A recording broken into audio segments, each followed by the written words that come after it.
성도님들 환영합니다. 잘 오셨습니다. 우리 좌우 앞뒤 계신 분들 인사하겠습니다. 우리 잘 오셨습니다. 반갑습니다. 네.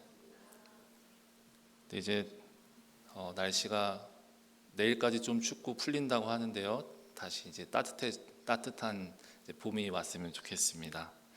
네, 오늘은 이제 무엇이 걸림돌입니까?라는 제목으로 이제 말씀을 나누고자 합니다.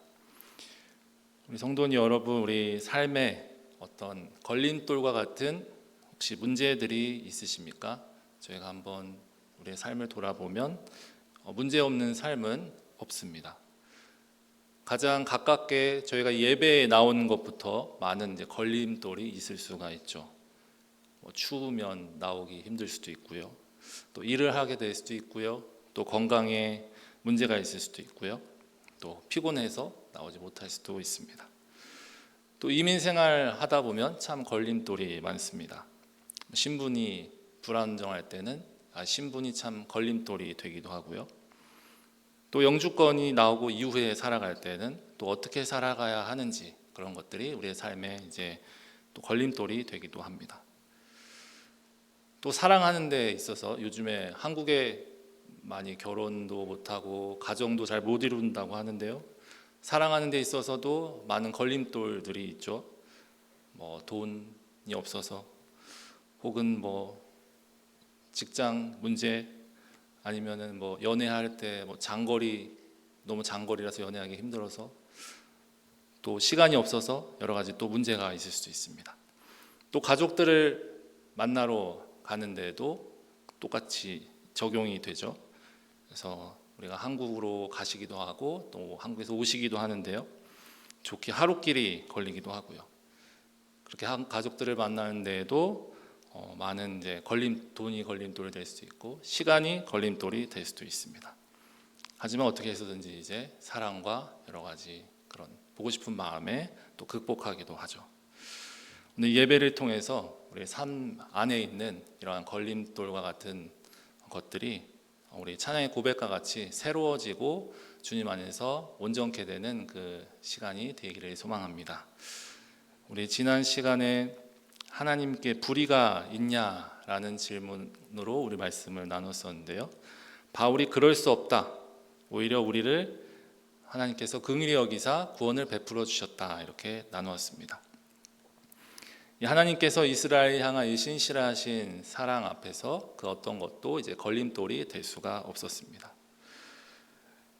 하나님께서 이스라엘 백성들을 이제 모세를 인도자로 해서 이제 구원을 해주셨습니다. 애굽 땅에서 이 노예와 삶을 살던 백성들을 구원해 주시고 끝낸 것이 아니라 이 백성들이 하나님의 자녀답게 하나님 백성답게 살아갈 수 있도록 이제 하나님의 말씀인 율법을 주셨습니다. 그리고 율법을 줌으로써 이제 참 하나님의 백성답게 살아갈 수 있는 특권을 허락해 주셨습니다. 또 우리에게도 마찬가지죠. 이 죄와 더러움 가운데 그냥 죄 사함만 받고 구원받고 그냥 우리를 내버려 두신 것이 아니라 또 하나님의 자녀답게 계속해서 살아갈 수 있도록 성령께서 우리를 붙들어 주시고 그 말씀대로 살아가도록 우리를 매 순간순간 부르시는 그 하나님의 은혜가 우리에게 있습니다. 오늘 이 바울은요, 본문을 통해서 이방인이 이제 믿음으로 의롭다함을 받았다고 이야기하고 있습니다. 그런데 이제 이스라엘 백성들을 구원하는 데 있어서 이스라엘 백성들이 하나님을 믿는 데 있어서 어떤 걸림돌들이 있다 그렇게 얘기하고 있습니다. 그래서 저희가 이 본문을 통해서요 어떤 걸림돌이 있는지 그리고 그 오늘 말씀을 통해서 저에게 유익을 함께 나눴으면 좋겠습니다. 먼저 이방인들이 믿음으로 의를 얻었다 이렇게 얘기하고 있는데요. 로마서 9장 30절 말씀을 저희가 한번 읽어보겠습니다. 시작. 그런즉 우리가 무슨 말을 하리요? 그리요 의를 따르지 아니한 이방인들이 의를 얻었으니 곧 믿음에서 난 의요. 의를 따르지 아니한 이방인들이 의를 얻었으니 곧 믿음에서 난 의다 이렇게 말하고 있습니다. 그래서 이들이 의를 따르지 않았는데도 불구하고 의를 추구하는 삶을 살지 않았음에도 불구하고 이들이 믿음으로 이제 의를 얻는 그런 구원의 선물을 받았다 하고 있는데, 좀 더 자세한 설명이 로마서 3장 22절에 있습니다. 제가 다시 한번 같이 읽어보겠습니다. 시작. 곧 예수 그리스도를 믿음으로 말미암아 모든 믿는 자에게 미치는 하나님의 의니 차별이 없느니라. 아멘. 그래서 이방인들이 하나님의 이제 의를 얻었는데요, 믿음으로 얻었는데 이제 차별이 없이 주어지는 그런 구원의 선물이다 말하고 있습니다. 그래서 이 믿음이라는 단어에는요, 이제 신뢰하다라는 뜻이 담겨져 있고요, 충성이라는 또 의미도 담겨져 있고요, 또 신실함이라는 그런 의미도 담겨져 있습니다. 즉, 이 믿음이라는 것은 우리에게 주신 이 복음, 예수 그리스도를 통한 이 복음을 신뢰하고 예수님께 신실하게 충성을 다한다, 이런 의미로 저희가 볼 수가 있는 것입니다. 그래서 이 말씀은 오늘 우리의 구원이 하나님과의 온전한 신뢰를 통해서, 하나님을 향한 믿음을 통해서 우리에게 이 구원이 우리에게 부어진다는 것을 확인시켜 주는 것이죠.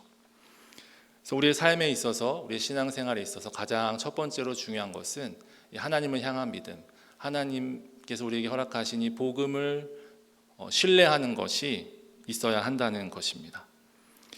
그래서 이 말씀을 통해서 우리가 하나님 앞에 또 의를 얻게 된다는 것은요, 내가 스스로 의를, 이방인들이 오늘 30절 말씀에 보면 이 의를 이들이 이제 따르지 않았음에도 불구하고 주어졌다고 하는데요, 자신들이 스스로 자기의 의를 높이고 의를 추구하고 그렇게 했을 때 하나님께서 인정해 주시고 하나님께서 구원을 허락하신 것이 아니라 그리스도를 신뢰하고 그 믿음으로부터 이 의가 우리에게 주어졌다 말하고 있는 것이죠. 그래서 이방인들은 전혀 의에 대해서 몰랐고 하나님의 말씀에 대해서도 무지했던 자들이었지만, 이 복음의 마음의 문이 열림으로써 그리스도를 통해서 이제 믿음으로부터 난 의를 이제 얻게 되었습니다. 그래서 예수님을 통해서 하나님께서 값없이 의롭다 하시는 그 구원의 선물을 이제 받게 된 것입니다. 이 하나님의 선물인 이 구원은요, 너무나 귀한 것이기 때문에 사람이 얻을 수 없고 사람으로부터는 날 수 없고 오직 하나님으로부터만 날 수 있다, 이렇게 말하고 있습니다. 그래서 저희들도요, 이 이방인과 같은 자들로서요, 우리 그리스도를 참 믿음으로 우리가 구원받은 자로서 항상 이것을 기억하고 감사함으로 또 겸손함으로 또 예배하며 그렇게 나아가는 저와 여러분 다 되시기를 소망합니다. 두 번째로 우리 31절을 같이 읽어보겠습니다. 시작. 의의 법을 따라간 이스라엘은 율법에 이르지 못하였으니. 네, 이 하나님의 백성 이스라엘은 오히려 의의 법을 따라갔으나 율법에 이르지 못하였다, 그렇게 말하고 있습니다. 여기서 이르지 못하였다는 것은 이제 도착을 하지 못했다, 그 어떤 추구하는 그 위치에 다다르지 못했다는 것이죠. 그래서 이 의의 법을 추구하고 따라가고 애썼지만, 그 율법을 따라갔지만 이들이 율법에 이르지 못했다, 이렇게 얘기하고 있습니다. 이 의의 법이란 언어적 또 쉽게 저희가 생각하면 이제 율법이라고 이해를 할 수가 있는데요, 이들이 율법을 따라간 것 자체가 죄가 아닙니다. 저희가 이전에 7장에서 살펴본 것과 같이 율법은 죄가 아니라 이렇게 분명히 사도 바울이 얘기했고요, 또 율법은 거룩하고 의롭고 선하지만 그것을 지키는 우리 사람들의 본성이 어떤 죄성이 악하기 때문에 이 말씀을 왜곡하고 또 악용하게 된다, 이렇게 말했습니다. 그래서 그리스도 없이 또 자기 의를 추구하고 의의 법을 따라가게 되면 스스로 예수 그리스도 없이 구원에 이를 수 있다는 그런 착각 속에서 하나님을 신뢰하지 못하는 그런 삶을 살아가게 될 수 있다는 것입니다. 그래서 하나님과의 신뢰하는 관계, 하나님께 우리에게 허락하신 그 복음을 신뢰하지 못하고 또 하나님 우리에게 주신 그 구원의 길을, 그 선물을 확신하지 못하다 보니까 믿음을 갖지 못하고 하나님을 신뢰하지 못하고 하나님을 따라가지 못하고 그렇게 자신의 방식대로 살아가는 것을 이제 볼 수가 있죠. 그래서 로마서 10장 3절에는 이렇게 표현하고 있는데 함께 읽어보겠습니다. 시작. 하나님의 의를 모르고 자기의 의를 세우려고 힘써 하나님의 의에 복종하지 아니하였느니라. 그래서 하나님의 의를 모른다는 것은요, 이 복음을 거부했다는 말을 하고 있는 것입니다. 예수님을 통해서 우리를 구원하시고자 하는 그 하나님의 의는 거부하게 되면 하나님을 신뢰함으로 하나님의 구원을 얻지 못하기 때문에 그 다음 단계는 이제 자기 의를 이제 세우려고 힘쓴다는 것입니다. 그래서 하나님을 의를 모르고 자기의 의를 계속 이제 세우게 되면요, 이제 하나님의 의에 복종하지 못하는 것이 되는 것이죠. 반면에 이방인과 같이 자신의 그런 연약함, 그런 부족함에도 불구하고 하나님께서 주시는 그 의를 얻게 되는 자들은 또 구원을 얻는 은혜를 누리게 된다는 것입니다. 그 은혜 앞에서 우리는 항상 겸손하게 되고 또 주님 주신 사랑 앞에서 우리는 겸손함으로 남을 나보다 낮게 여기는 마음도 갖게 되고요. 그 의가 흘러갈 수 있도록 또 수고하고 섬기는 그런 모습들도 나타나게 됩니다. 하지만 반면에 하나님을 신뢰하지 못하고 자기의 의를 이제 세우게 될 경우에는 자신도 이 이스라엘 백성들과 같이 그 의를 얻지 못하고 자기 의를 세우는 데에만 이제 갇히게 되면서 하나님 앞에 겸손하지 못하고 교만한 마음으로 이제 나아가게 된다는 것이죠. 그리고 또 이웃을 향한 마음도 그렇게 시야가 사라지게 된다는 것입니다. 그래서 이어서 이제 9장 32절에 이렇게 얘기하고 있는데요. 32절과 저희가 33절을 같이 읽어보겠습니다. 시작. 어찌 그리하냐 이는 그들의 믿음을 의지하지 않고 행위를 의지함이라. 부딪힐 돌에 부딪혔느니라. 기록된 바 보라 내가 걸림돌과 거치는 바위를 시온에 두노니 그를 믿는 자는 부끄러움을 당하지 아니하리라 함과 같으니라. 아멘. 이 믿음을 의지하지 않고 행위를 의지하는 것을 지금 부딪힐 돌에 부딪혔다 이렇게 말하고 있습니다. 이 부딪혔다는 것은요, 이제 발이 돌에 부딪혀서 걸려서 넘어졌다는 것을 이제 표현합니다. 이 율법이 굉장히 선하고 율법대로 살아가는 것이 선하지만 그것을 지키지 않을 경우에는 우리가 그것을 인간의 죄성대로 그것을 악용하게 될 경우에는 선한 것이 될 수 없습니다.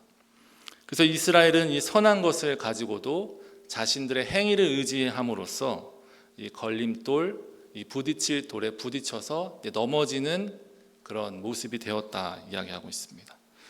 그럼 이 걸림돌이라는 것이 구체적으로 무엇인지 사도 바울이 지금 이 로마서 9장 33절에요. 이제 각주를 하나 저희가 성경에서 볼 수 있는데요. 사도 바울은 계속해서 이 로마서를 통해서 구약의 말씀들을 인용하고 있습니다. 그래서 오늘 33절에는 이제 이사야서 두 구절에서 유래된 그런 돌에 대한 본문을 이야기하는데요. 먼저 이사야서 8장 14절을 같이 읽어보겠습니다. 시작. 그가 성소가 되시리라. 그러나 이스라엘의 두 집에는 걸림돌과 걸려 넘어지는 반석이 되실 것이며 예루살렘 주민에게는 함정과 올무가 되시리니. 여기서 이제 8장 14절에 걸림돌과 걸려 넘어지는 반석이 되실 것이다 이렇게 표현하고 있습니다. 그리고 이사야서 28장 16절도 같이 읽어보겠습니다. 시작. 그러므로 주 여호와께서 이같이 이르시되 보라 내가 한 돌을 시온에 두어 기초를 삼았노니 곧 시험한 돌이요 귀하고 견고한 기초돌이라. 그것을 믿는 이는 다급하게 되지 아니하리로다. 내가 한 돌을 시온에 두어 기초를 삼았노니 곧 시험한 돌이요 귀하고 견고한 기초돌이라. 이 두 구절을 가지고 이제 인용하여서요. 이제 33절을 얘기하고 있습니다. 그래서 33절을 보면요, 걸림돌과 거치는 바위라는 표현이 이제 등장합니다. 이 돌을 누구를 상징할까요? 저희가 예상할 수 있는 것과 같이 이제 예수 그리스도를 상징하는 단어입니다. 그래서 이 그리스도를 믿는 자, 그를 믿는 자는 부끄러움을 당하지 아니하리라 이렇게 말하고 있습니다. 이 그리스도를 믿고 예수 그리스도의 공로를 힘입는 자들은 이제 부끄러움이라는 것은 어떤 낭패를 당한다거나 어떤 모욕을 당한다거나 수치를 당하지 않게 되고 이제 구원을 얻게 될 것이다 말하고 있는 것입니다. 즉 예수 그리스도를 믿는 자는 구원을 얻게 될 것인데, 반면에 행위를 의지하는 자들은 예수 그리스도가 이제 걸림돌이 될 것이다 이렇게 말하고 있습니다. 이스라엘이 그리스도를 믿지 않게 되면 예수 그리스도가 걸림돌과 같이 예수 그리스도 때문에 걸려 넘어진 것 같은 그런 모습이 된다, 그렇게 얘기하고 있는 것입니다. 그래서 예수 그리스도는 믿는 자에게는요 구원의 돌이고요, 믿지 아니하는 자들에게는, 불신자들에게는 이제 걸림돌이 되고 넘어지게 하는 돌이 된다 이렇게 말하고 있습니다. 우리 성도 여러분은 우리 예수님을 어떻게 구원에 이르게 하시는 그런 반석으로 여기십니까? 아니면 걸림돌과 같은 존재로 여기십니까? 우리 예수님을 통해서 하나님께서는 우리에게 이제 의로움을 주신다고 하셨습니다. 그래서 예수님은 우리를 구원하시기도 하시고요, 또 우리를 심판하시기도 하시는 그 기준이 되시는 주관자 되십니다. 그래서 우리 신앙에 있어서 믿는 자들에게는 최고의 든든한 반석이 되시고요, 한편으로는 걸려 넘어지게 하는 심판주로 오신 그런 걸림돌과 같이 되실 수도 있는 것입니다. 구약 성경뿐만 아니라요, 바울의 이제 다른 서신에서도요, 이 걸림돌에 대해서 조금 자세하게 표현하고 있는데요, 저희 갈라디아서 2장 21절과 5장 11절을 또 같이 읽어보겠습니다. 시작.